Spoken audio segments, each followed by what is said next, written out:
ខ្ញុំប្រកាសណាសូមក្រាបថ្វាយបង្គំដល់ព្រះថេរានុថេរៈគ្រប់ព្រះអង្គសូមចម្រើនពរដល់ញាតិញោមប្រុសស្រីគ្រប់រូបទាំងអស់ឲ្យបានជ្រាបថាអាត្មាភាពព្រះគ្រូចាតិកាវត្តភ្នំបៃសីខេត្តបៃលិនអាត្មាភាពចង់ចម្រើនពរដល់ញាតិញោមពុទ្ធបរិស័ទទាំងអស់ឲ្យបានជ្រាបថាអាត្មាភាពកំពុងតែកសាងនៅផ្ទះបាយសម្រាប់ព្រះសង្ឃនៅក្នុងវត្តភ្នំបៃសីបើញាតិញោមមានសទ្ធាជ្រះថ្លាអាចចូលរួមជាមួយអាត្មាភាពបានในបច្ចុប្បន្ននេះអាត្មាភាពនៅខ្វះការ៉ូស៊ីម៉ង់និងឡាប៊ូលាងចាន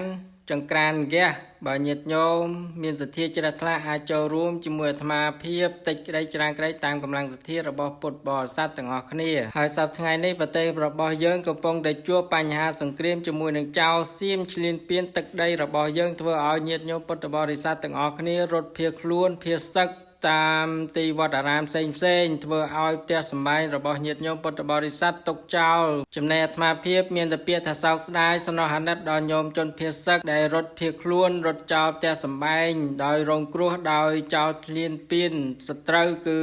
សៀមបានវាយប្រហារបាញ់មកលើទឹកដីដែនដីសមរភូមិអាត្មាភាពសូមដាក់បណ្ដាសាពួកចោលសៀមឈ្លានពានទឹកដីខ្មែរសូមឲ្យវិនិច្ឆ័យអន្តរាយឆាប់កុំឲ្យវាឈ្លានពានទឹកដីរបស់យើងតទៀតកុំឲ្យប្រជាពលរដ្ឋរបស់យើងរត់ចោលផ្ទះសម្បែងដោយសារតែពួកចោលសៀមឈ្លានពានបាញ់ប្រហារផ្លោងគ្រាប់មកលើទឹកដីរបស់យើងធ្វើឲ្យប្រជាពលរដ្ឋរងគ្រោះរងទុក្ខរងភាពលំបាកភាពព្រះគ្រូចាតិកាវត្តភ្នំបៃសីខេត្តបៃលិនសូមប្រសិទ្ធពរជ័យដល់ញាតិញោមពុទ្ធបរិស័ទទាំងអស់មានសុខភាពល្អគ្រប់គ្នា